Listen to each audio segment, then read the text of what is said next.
La ciencia es el futuro. Sin ciencia no hay futuro.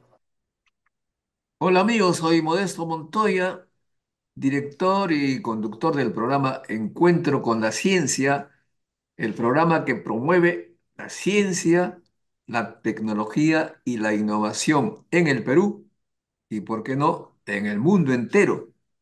La ciencia, como ustedes saben, es muy amplia. Muchos confunden la ciencia con laboratorios, con aceleradores, etcétera, pero la ciencia también tiene que ver con el ser humano, las ciencias humanas. La historia, una de las formas que más polémica genera es la interpretación de los hechos que uno ha podido conocer de alguna u otra forma. Estamos con el historiador quechua Víctor Maque, profesor de la Universidad de Oklahoma. Él viene de las planicies altas del Perú, pero ahora está en las planicies bajas de Estados Unidos. ¿Cómo estás, Víctor? Buenas, ¿qué novedades? Muy buenas tardes, doctor Modesto. Un gran gusto de conversar con usted, como siempre. Bueno, un gran gusto de poder hablar un poco sobre el significado de el encuentro de mundos diferentes, que de alguna manera, de varias maneras, rememoramos estos días en octubre. Efectivamente, entiendo que dentro de algunos minutos vas a ir a un evento que va a tratar este tema, ¿no es cierto? Sí, aquí la Universidad de Oklahoma tiene varios centros de investigación de las tribus nativas norteamericanas. Como usted sabe, la nación de Oklahoma, el nuevo estado de Oklahoma, fue el último refugio de las tribus nativas norteamericanas y actualmente tenemos 39 naciones oficialmente reconocidas por el Estado Federal de Estados Unidos. Son 39 naciones que eh, conversan, dialogan directamente con Washington como estados internos, pero oficialmente nación a nación. Extraordinario. Bueno, hace algunos meses vi una película precisamente de una comunidad indígena de Estados Unidos que poco a poco se ve invadida con delincuentes que venían de fuera para quitarle sus propiedades petroleras. Seguramente has visto esa película, Víctor.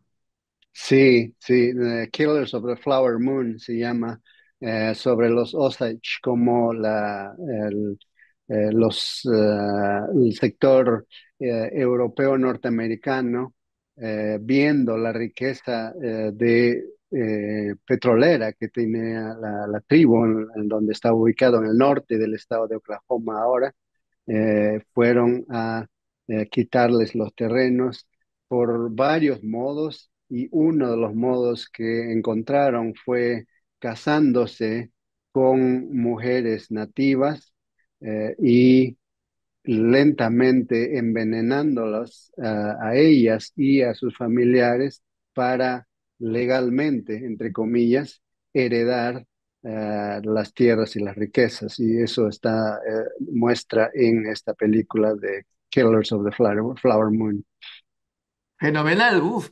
De películas sobre el tema hay innumerables. No sé si tú has visto La Danza de los Lobos Sí, de Mel Gibson de hace Con mucho Kevin tiempo, Costner, con ¿no? Kevin Costner, sí, con Kevin Costner de hace mucho tiempo, sí. Ahora, yo hace muchísimo tiempo vi el, el pequeño gran hombre con Dustin Hoffman. Tremendas películas que nos muestran los encuentros, pues, de los indios americanos del norte. Bueno, pero en esta oportunidad vamos a hablar sobre el sur. Recientemente la presidenta Claudia Sheinbaum de México, pues hizo noticia porque no invitó al rey de España a México, porque este no había pedido perdón por lo que habían hecho, según ella, los españoles en México, ¿no? Entonces, y bueno, a muchos observadores de España se molestaron y dijeron es un ignorante, que sabe de la conquista, etcétera. Y también hay mexicanos que apoyan a uno y a otro lado. Queremos saber en ese contexto, ya que mañana es el 12 de octubre, pues día fatídico para la historia de América, ¿qué se sabe concretamente de cómo fue la conquista, la llamada conquista de los españoles que llegaron acá en Perú, por favor? ¿Cuáles son los hechos que son verificables, bueno, en los documentos? Cuéntanos, Víctor. Bueno, doctor Modesto, es siempre un tema polémico porque involucra, ¿no es cierto?, interpretaciones desde diferentes lados, académicos en Europa y particularmente en España tienden a como suavizar el impacto que ha tenido, se lee más como encuentro de dos mundos y cosas así.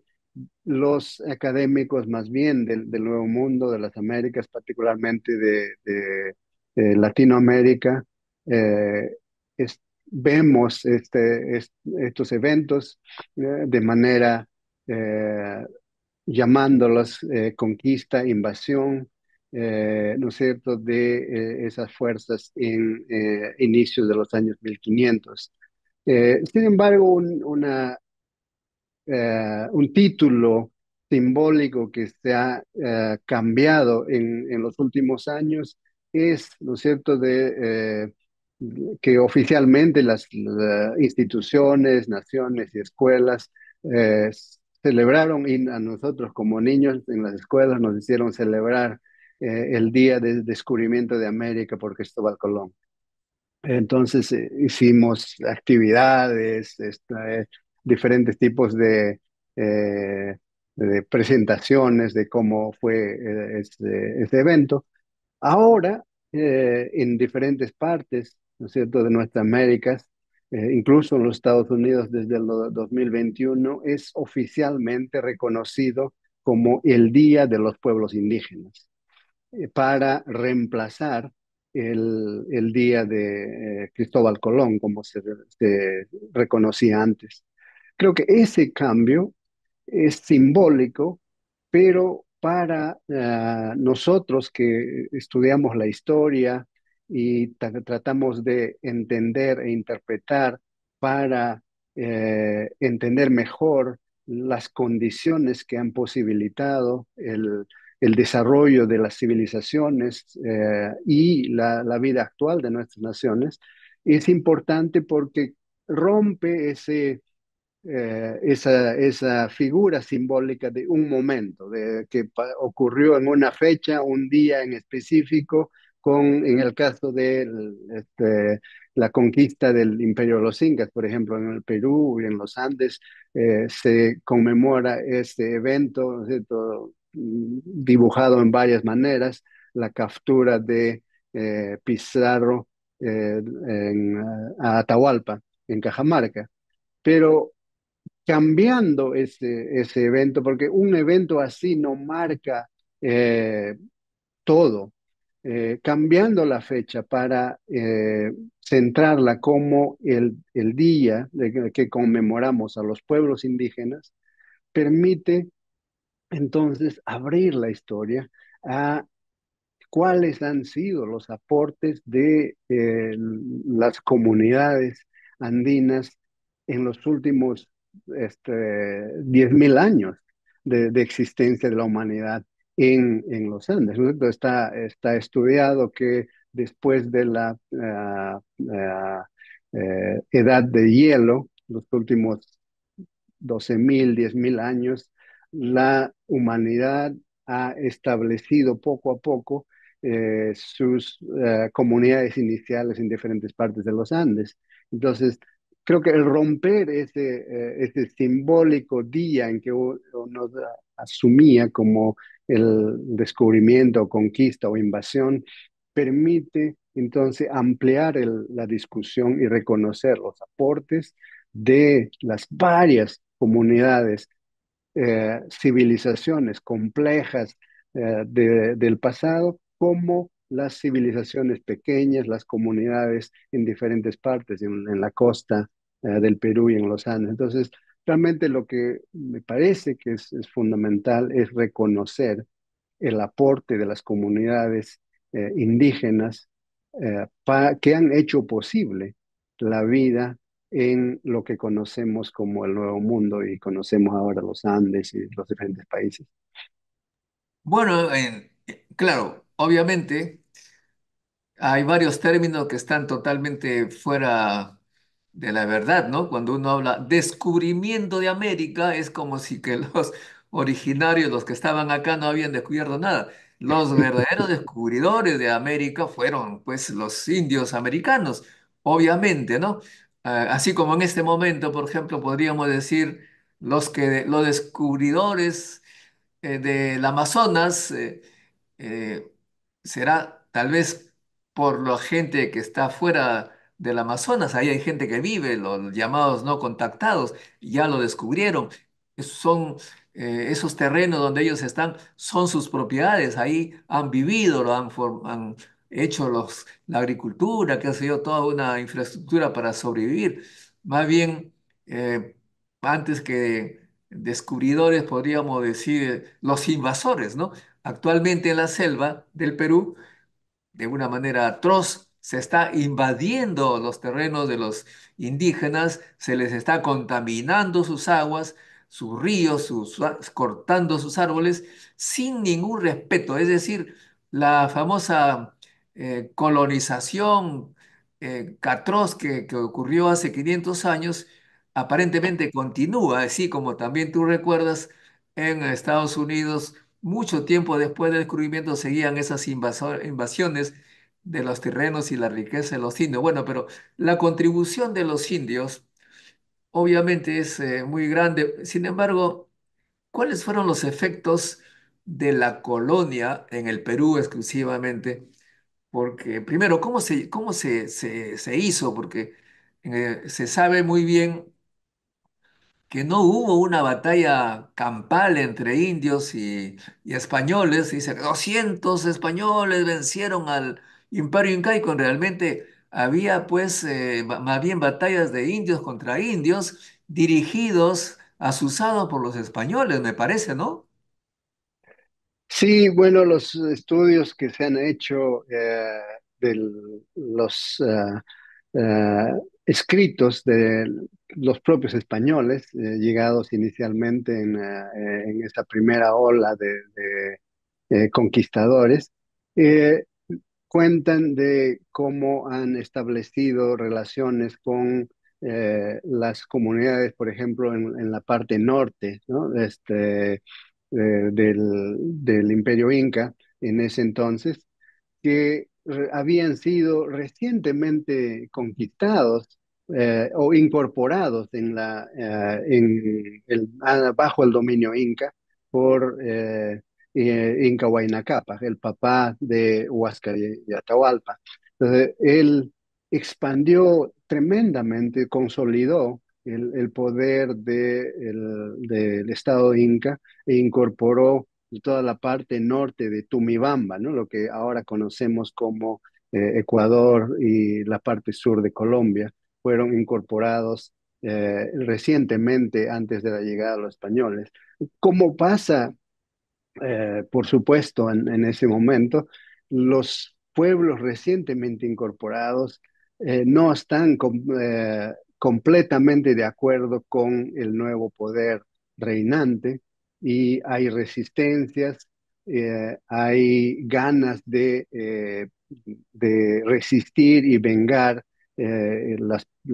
esa incorporación y los españoles son muy aptos para incorporar esas eh, diferencias internas entre las comunidades para usar a grupos que están en contra del poder central inca y usan a ellos no solo como fuerza para retomar sus tierras combatir a los incas en el Cusco, sino para eh, guiarlos de dónde es las rutas para llegar al Cusco, que es lo que estaban buscando, el centro del poder de los Andes. Entonces, ese proceso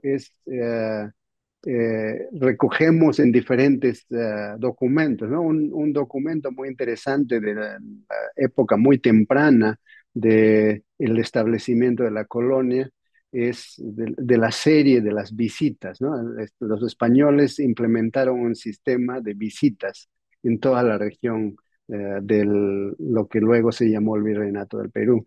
Uno de ellos es la visita a Chucuito, a la zona del altiplano, y tenemos los transcritos, una visita dirigida por García Díez de San Miguel en 1567, o sea, 30 años después de la llegada de los españoles. Hay una comitiva dirigida por este señor García Díez de San Miguel para hacer un censo completo de la zona de los Lupacas del altiplano ahora. Y van puerta por puerta, familia por familia, preguntando cuántos son en cada familia, cuáles son sus nombres, sus edades, qué tipo de productos producían, qué tipo de relación tenía esta región de los Lupacas con el Inca, con el Estado Inca. ¿Qué les daban al Inca como tributos y que recibían del Inca? ¿No? Porque los españoles están preocupados en saber cuáles son los mecanismos de control que tenía el Estado Inca. Entonces ahí el curaca mayor de la zona de Lupaca dice, por ejemplo, nuestro jefe mayor, Apucari se llamaba, el curaca mayor de esa zona Lupaca a la llegada de los españoles, dijo, nosotros hemos mandado miles de hombres a luchar a Tumibamba con el Inca Huayna Cápac.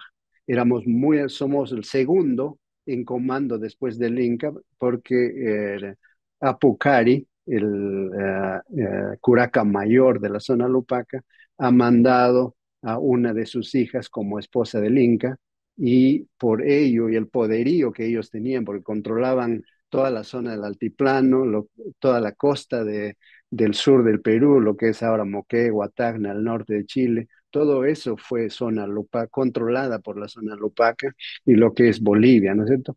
Entonces era un grupo de mucho poder, y él en esas entrevistas dice, nosotros éramos muy, muy cercanos al Inca.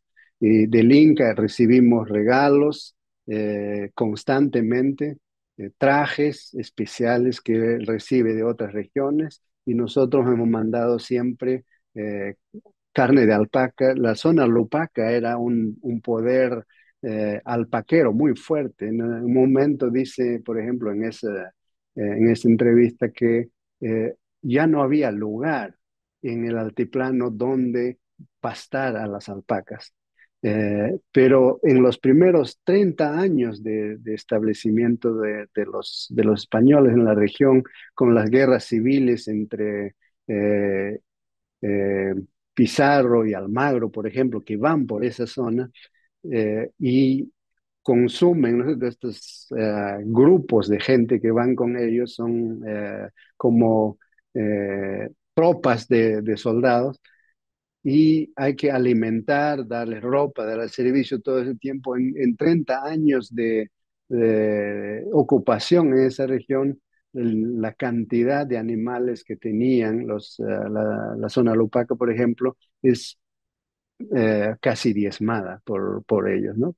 Y entonces eso muestra cómo era la alianza, el gobierno inca, incorporando diferentes regiones entre el Estado Inca. Era una relación ya estrecha, establecida a largo tiempo con la zona Lupaca, pero las partes del norte todavía no, y usaron esas fuerzas para ir y incorporar esas nuevas zonas. Entonces, esa nueva zona en el norte, que estaba recientemente se unen a los españoles pensando que con ello van a recuperar su libertad del Estado Inca, ¿no? Y sin embargo, eso no es lo que pasa. Claro, o sea, en otras palabras, en resumen, los españoles aprovecharon la, el desacuerdo que tenían o la gente del norte para a unirse a ellos y conquistar, vencer poco a poco a los que defendían a los incas, con la esperanza de que su vida, supongo, iba a mejorar, pero no ocurrió así, como tú señalas, más bien fueron despojados de sus propiedades y se sabe, no sé, que los mandaron a las minas por el oro y muchos de ellos murieron en las minas, ya no tenían el mismo sistema de producción que antes que les permitía vivir normalmente. Se dejó de hacer, entiendo, los andenes, ya no hay más andenes, ya hay otro tipo de producción, solamente pensando en el provecho que iban a tener los españoles llegados y enviar el oro hacia España. O sea, fue una especie de saqueo de mano de obra y también de los recursos naturales. Y Sí, lo que pasa realmente es, como dije antes, los primeros 30 años es una época de saqueo, ¿no? Los españoles llegan porque están buscando tesoros, están buscando oro, están buscando bienes de valor que pueden rápidamente transferirlos en poder, en posesiones. Y pero hacia finales de los primeros 30 años ya han encontrado casi todo y dicen, bueno, ¿y ahora qué hacemos? Ya no queda mucho, ¿no es cierto? Eh, queda tierras y indios. Entonces es cuando empieza la etapa del establecimiento de la estructura colonial, en el cual, ¿no es cierto? Establecen que hay varias maneras, esas visitas haciendo el censo de varias regiones, de toda la región realmente, hay unas de Cajamarca, hay de diferentes lugares en el país, de Huánuco, esos muy conocidos documentos también. Entonces aprenden de cómo el Estado Inca organizaba el funcionamiento del gobierno. Entonces, una de las cosas que aprenden de ahí es que el Estado Inca pedía la mita, es decir, el servicio de las comunidades para trabajos comunales, para trabajos públicos, digamos, en el gobierno Inca. Entonces, usan el mismo mecanismo que el Estado Inca tenía la mita para destinar un grupo específico de cada comunidad y trabajar y mandarlos a trabajar a las minas de Potosí. Por ejemplo, las minas de Potosí se empiezan a explotar en 1545 y por toda el periodo de la colonia, esa mina en Cerro Rico, en Potosí, es explotada mayormente con población indígena de toda la región del altiplano, que envía un porcentaje de sus varones en condiciones de trabajo, inicialmente de 18 a 40, 50 años, y luego, a falta de más mano de obra, redujeron y incluso casi niños, jóvenes de 12, 14 años, eran enviados, forzados a trabajar en las minas en Potosí. Eh, Esa fue una de las maneras. La otra fue el tributo, ¿no? El pago del tributo a las comunidades. Cada persona censada en la región tenía que pagar un tributo al gobierno colonial.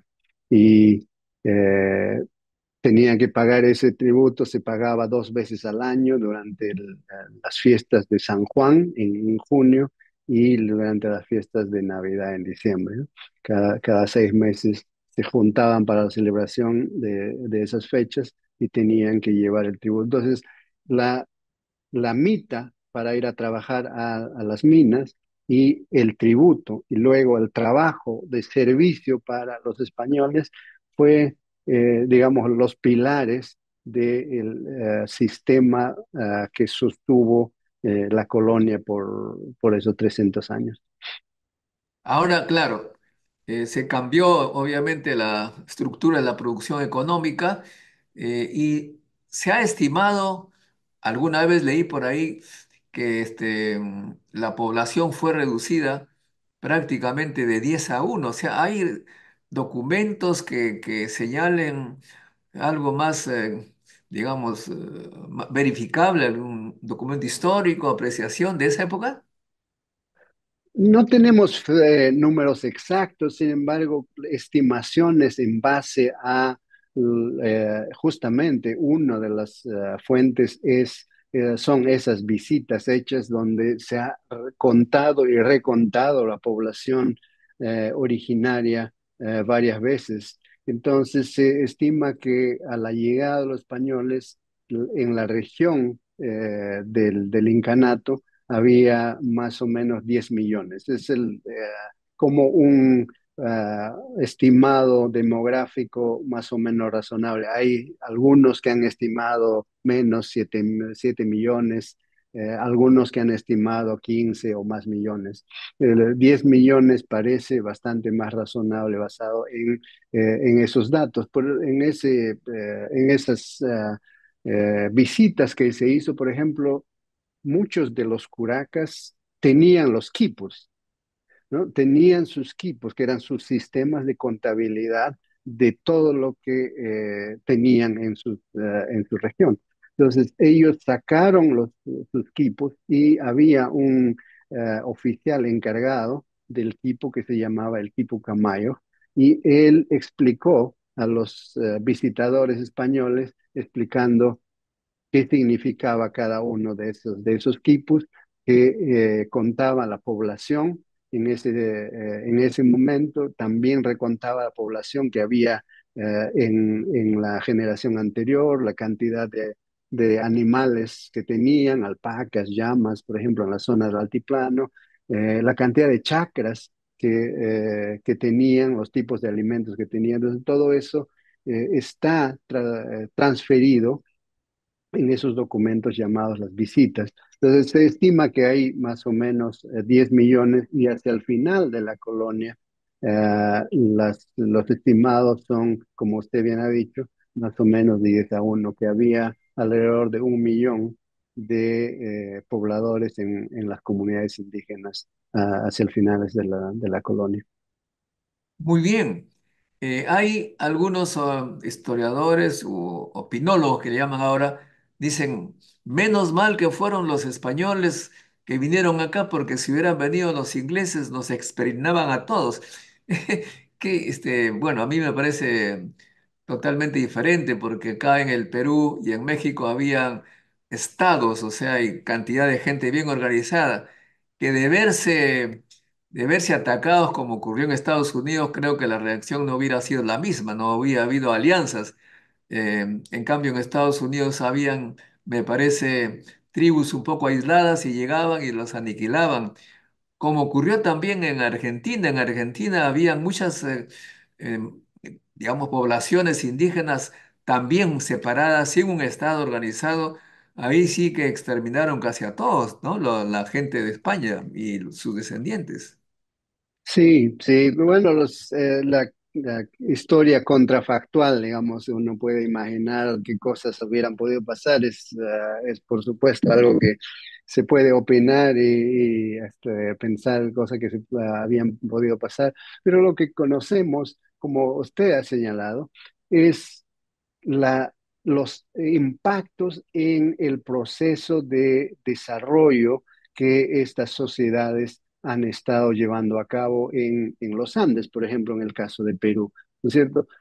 Tenemos datos de cómo las poblaciones, como dije antes, entre los últimos 10.000 años en los Andes, han ha empezado a establecerse, han pasado de ser nómadas a establecerse en lugares. Hay los arqueólogos y incluso estudios de la paleontología demuestran cómo semillas de ciertos alimentos, por ejemplo, de lúcuma, de calabaza, frijoles, se encuentran en la zona de Caral Supe, completamente ya desarrolladas, siendo plantados de manera establecida, ¿no es cierto? La doctora Ruth Shaddy, que ha estudiado por ya muchos años ahora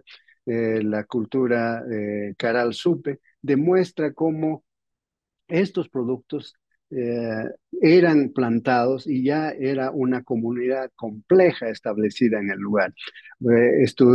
Gente que ha estudiado muchos antes, arqueólogos como eh, Tom Dillehay y Carrie Stackelberg, que es una arqueóloga aquí en la Universidad de Oklahoma, han visto cómo hace 9000 años antes de Cristo, en la zona norte del Perú, ya empiezan a verse las primeras semillas de poblaciones establecidas. Por ejemplo, usted debe conocer el trabajo de muchas décadas de Lonnie Thompson, un paleoclimatólogo que ha estudiado los glaciares tropicales, Huascarán, Quelcaya, en mi región, en la región del Altiplano Puno, entonces, y haciendo estos núcleos de hielo, puede estudiar y comparar cómo ha ido estableciéndose las diferentes sociedades en la región de los Andes con los cambios del clima, con la química atmosférica, la temperatura, y particularmente el efecto del fenómeno del niño. Nosotros hablamos siempre del fenómeno del niño como un evento destructor en recientes décadas, pero eso está pasando por miles de años. Y es posible entonces comparar y mostrar cómo las comunidades humanas se han venido estableciendo en la región. Y cuando hablamos entonces de reconocer el Día de los Pueblos Indígenas, es reconocer esos aportes, cómo han domesticado alimentos fundamentales que ahora sostienen la vida en la Tierra, a nivel planetario, incluso en el espacio, ¿no es cierto? La papa fue domesticada en las zonas de los Andes.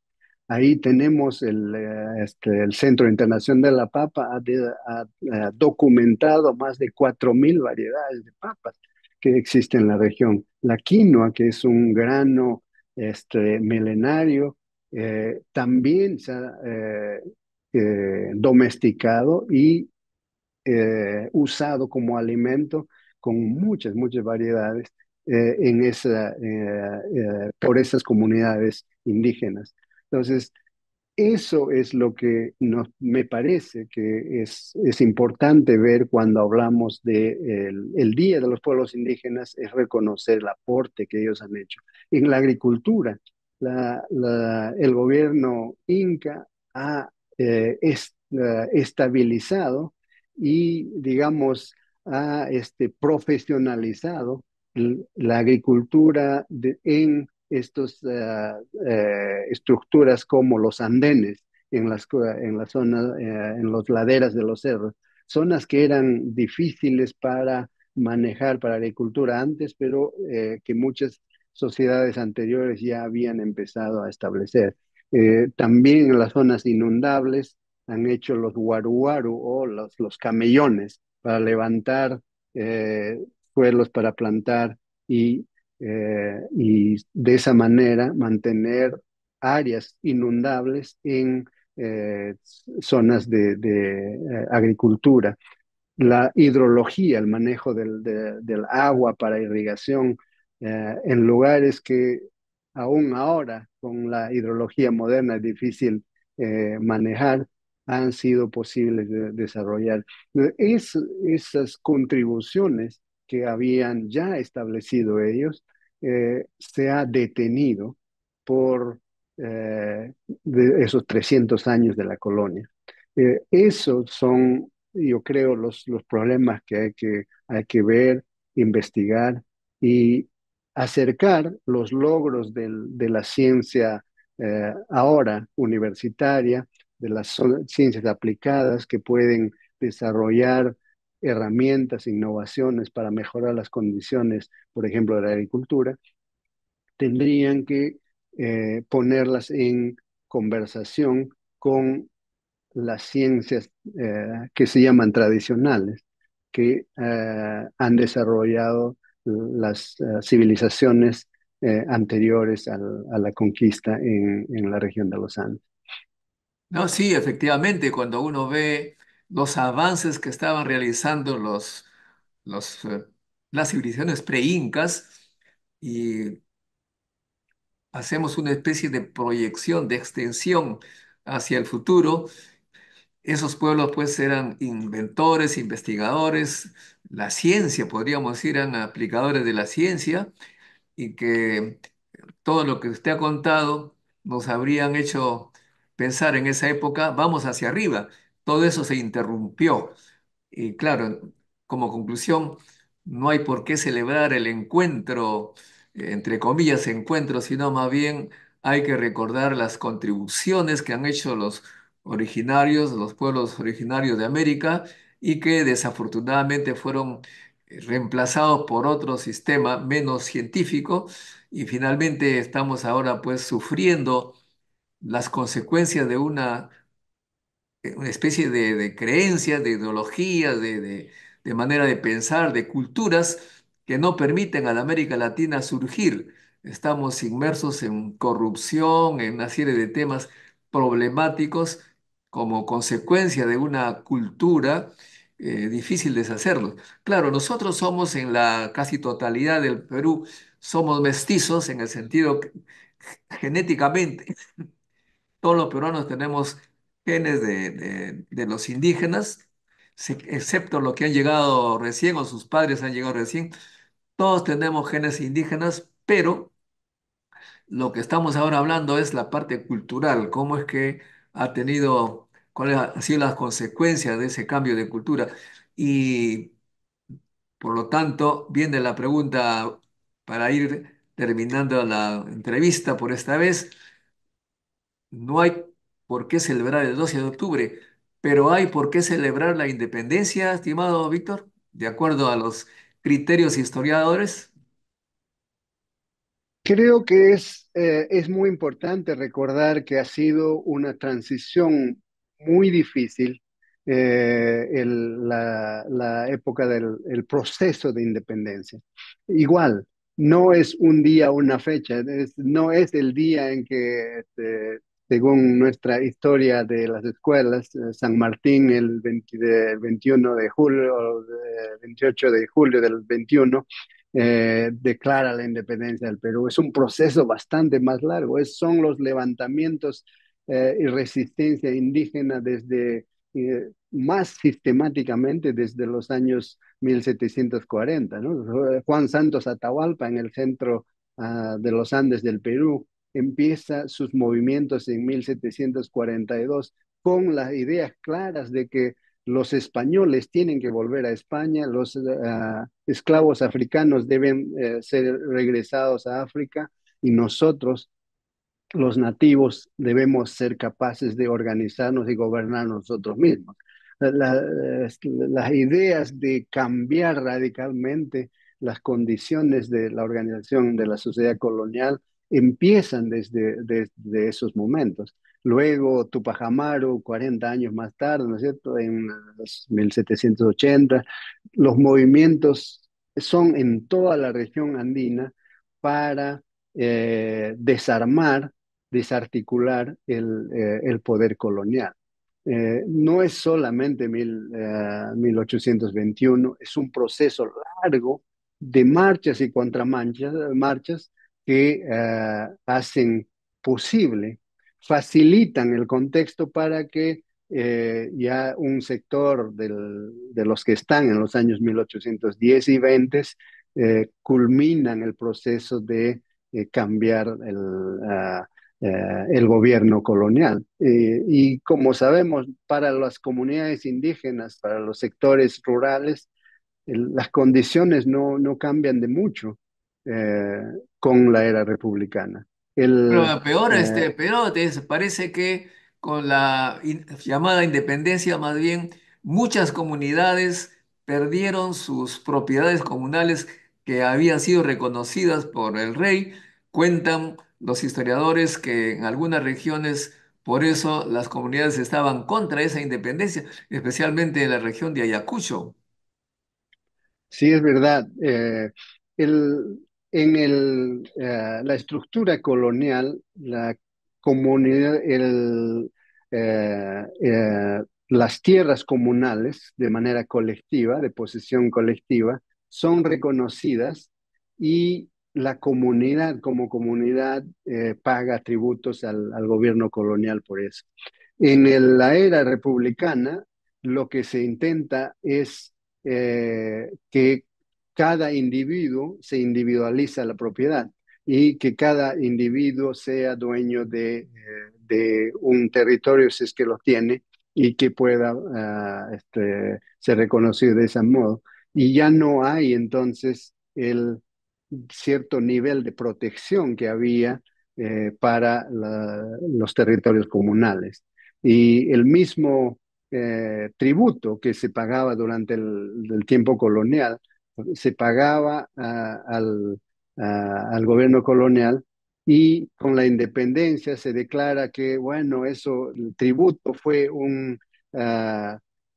una maniobra del gobierno colonial que ha ayudado a destruir a los indios. Vamos a eliminar y se elimina el tributo, pero después de un par de años se dan cuenta que para sostener el gobierno necesita contribución y vuelven a poner el tributo con otro nombre, un nombre de contribución indígena y se reinstala porque no hay otra manera de sostener el gobierno.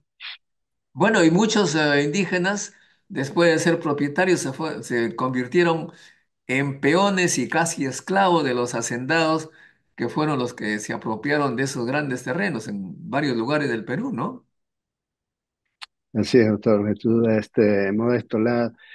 El proceso de independencia, llamado así, para las comunidades indígenas en los Andes, es un periodo donde ellos pierden gran parte de sus mejores tierras, más con los criollos hacendados que expanden sus territorios, porque ya no hay la posibilidad de que antes podían las comunidades indígenas, usando el sistema colonial, el sistema legal colonial, podían ir y defender en el sistema legal.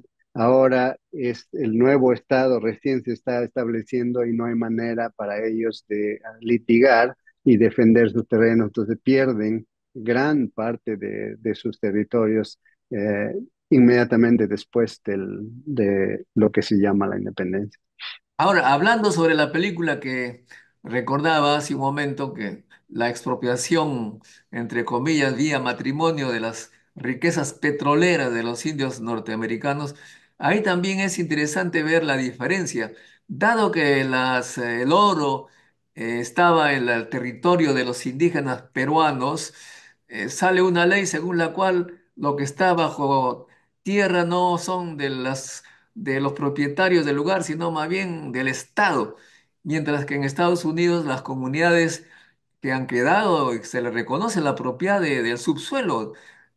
¿Por qué crees tú que hay esa diferencia entre el Perú y Estados Unidos respecto a la propiedad de los recursos naturales en el subsuelo? Es una pregunta muy interesante. Estados Unidos depende de qué estados. En algunos estados, el gobierno federal es dueño del subsuelo, en algunos lugares no lo es. Por eso hay una contención muy fuerte. Por ejemplo, acá en el estado, nosotros estamos al norte de Texas. En Texas ha sido muy peleado porque son zonas petroleras muy ricas. Igual esta zona de Oklahoma es también una zona petrolera muy rica. Entonces, por ejemplo, esa comunidad de los Osage, lo que han hecho es cuando han establecido su territorio, ellos han puesto en el documento que ellos son soberanos de la superficie y el subsuelo. Otras tribus, cuando se han hecho los acuerdos con el Estado federal, no han puesto eso en el texto. Entonces, el gobierno federal continúa diciendo que el subsuelo pertenece a ellos. Entonces, hay diferentes en diferentes lugares. En el caso del Perú, es el Estado que tiene la propiedad del subsuelo, y ese ha sido un sistema por el cual, ¿no es cierto? El Estado tiene el derecho a dar las concesiones en toda la región, particularmente en la región andina, donde están pues los depósitos minerales más ricos en la región. Claro, pero acá no ha habido acuerdos entre el Estado criollo y las comunidades indígenas, una imposición desde el mismo poder máximo, ¿no? Así es. Muy bien, estimado Víctor, sé que tienes ahora esta reunión interesante. Espero que nos cuentes luego. Tampoco creo que hay mucha razón por la que estar recontra súper contentos. Más bien hay que reflexionar sobre lo que significó la independencia. Muchas gracias, Víctor. Te agradezco por esto y estamos pues siempre en contacto para que nos vayas explicando esta unión, esta comunión o este encuentro o desencuentro que hay en todavía las existentes comunidades del Perú que tienen sus propias culturas. Podríamos decir que hay pues diversas nacionalidades que no son reconocidas. Se cree que hay una sola nación cuando aparentemente hay muchas, varias en el Perú. Muchas gracias. Últimas reflexiones, por favor, Víctor. No, muchísimas gracias por mantener este espacio para conversar sobre ciencia, los aportes de los conocimientos humanos que que ayudan a mejorar las condiciones en que nuestras sociedades se desarrollen. Como dije, creo que es fundamental por nuestro lado de historiadores también encontrar evidencias de cómo se ha estructurado, desarrollado y usado la ciencia, ¿no es cierto? La hidrología, sistemas de agronomía, sistemas de medicina, que han sido desarrolladas por comunidades anteriores a nuestras sociedades, tienen que ser reconocidas, tenemos que aprender de ellas para integrar de mejor manera con la ciencia universitaria moderna. Estamos en un proceso de nuestras sociedades en las que buscamos productos, soluciones para mejorar las condiciones de vida nuestra. Y uno de ellos es, por ejemplo, la mirada hacia atrás a productos orgánicos, productos que no están cambiados por manipulación genética o química, y entonces se mira más productos tradicionales como quinoa, cañihua y otros, hace unos 40, 50 años las poblaciones urbanas no reconocían. Por ejemplo, el pan de trigo, que es un poco más oscuro que el pan de harina blanca, el azúcar rubia, que es menos procesado que el azúcar blanca. Entonces, muchos de estos productos más rústicos, digamos, eran desvalorizados hace 40, 50 años.